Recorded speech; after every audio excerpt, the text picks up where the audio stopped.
So ayan guys, yung ating seat update to. Dito ito sa isla, naka power solar, kuha lang, power by solar lang tayo dahil walang kuryente dito sa isla na nagsusupply. Sariling sikap natin dito. So ayan yung ating battery. Ayan siya. So kuhan po ito, 300 AH, 12 volt, at saka dalawang active balancer, at saka isang beam ace. So yung beam ace nilagyan ko ng sariling pan kasi iinit na siya.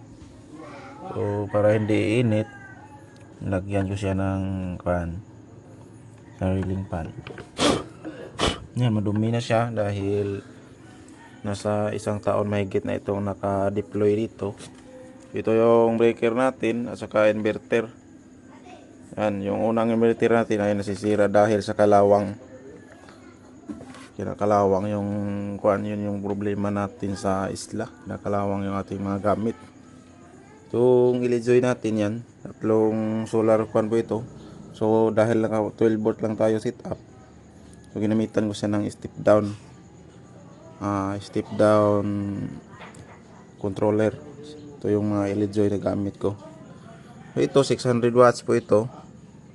Ang kaya niya 600 watts din yung solar panel niya nito nasa taas. Ito 600 watts din ito. Isang ito, solar panel ito. Ayan. Yun yung mahirap o yun yung disadvantage sa 12 volt setup. Dahil maraming controller na gagamitin natin dahil limitado lang kanyang solar na kakayanin. Hanggang isang panel lang siya. Yan. Ayan siya. Ito yung ating mga nakadrive. Yan.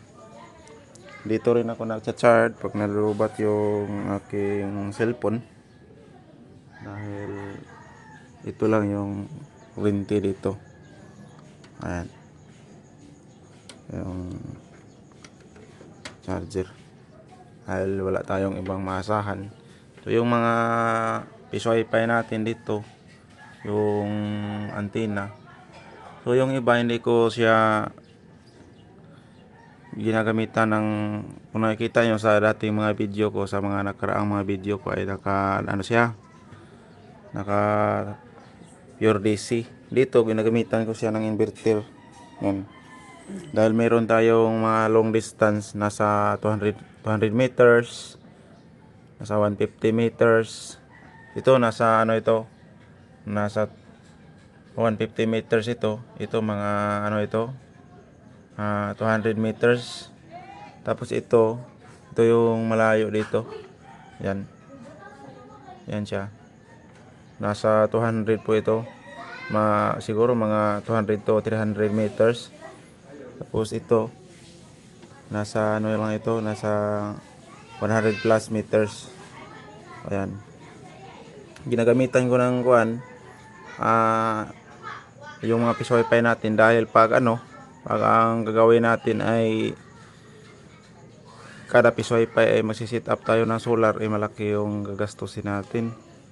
So ngayon, ang ginagamit ko ay yung mga wire. Kung familiar kayo sa fiber optic cable na tristel, ito yung ginagamit ko. Pinadaanan ko siya ng kuryente at saka internet. Bale, binalatan ko lang yung steel niya at saka ginawa ko siyang extension. Kahit nasa 300 meters ay kaya pa niyang mag-supply ng kuryente. Ayan. So, hindi nakabukod-bukod yung setup natin dito sa kuryente. So, isang setup lang.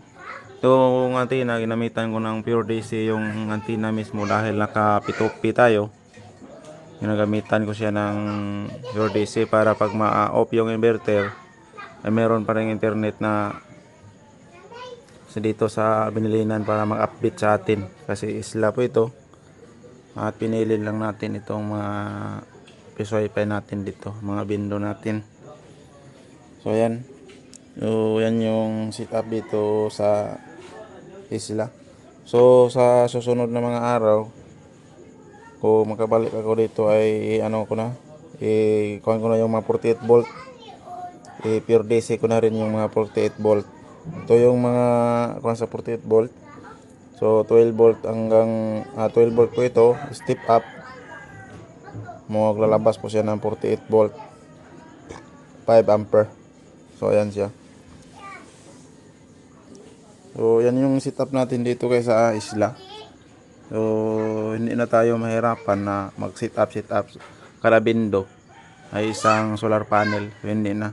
So ang ginagawa natin yung kuryente, pinadaan lang natin sa steel ng fiber. Yan. So bali sa isang wire, dalawang nakinabang kuryente at saka internet. So sa mga magtatanong kung hindi ba delikado, hindi naman siya delikado dahil matagal na akong nakakuha dito. Nasa mga mahigit na 1 taon o 2 taon. Okay naman siya. Kaso lang yung problema, pag lalo na isla ay maraming mga bahay, kailangan mo talagang i-secure yung wire para pag hindi siya magasgasan, dahil kung magasgasan siya ay magpapalit ka naman ng panibagong wire. Yan. So yan siya guys, yung setup natin dito na isang setup lang kaya niyang ito yung setup na ito ay ito 10 bindo po ito nakalagay sa isla.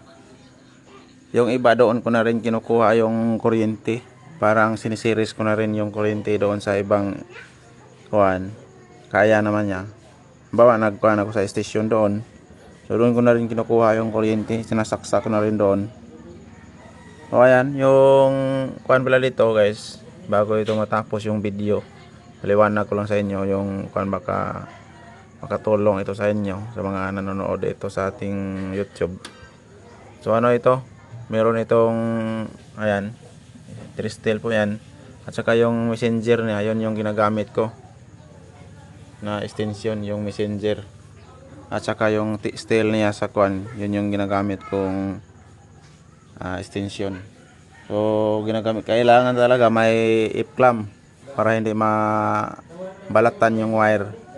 Pag magano tayo, mag-lock, kailangan talaga yung i-lock yung fiber para mahigpit. Yan, hindi maglaylay. So ayan. Yan yung ginagamit ko ditong setup sa isla. So isang battery lang. So kaya naman niya, kaya niya yung 10 bindo. Basta pag mainit lang. Pero pag maulan-ulan o makulimlim yung panahon, hindi siya tatagal na magdamag. Hanggang mga 2:00 lang siya ng maaga o 1:00 na madaling araw, malulubat na siya. So yan.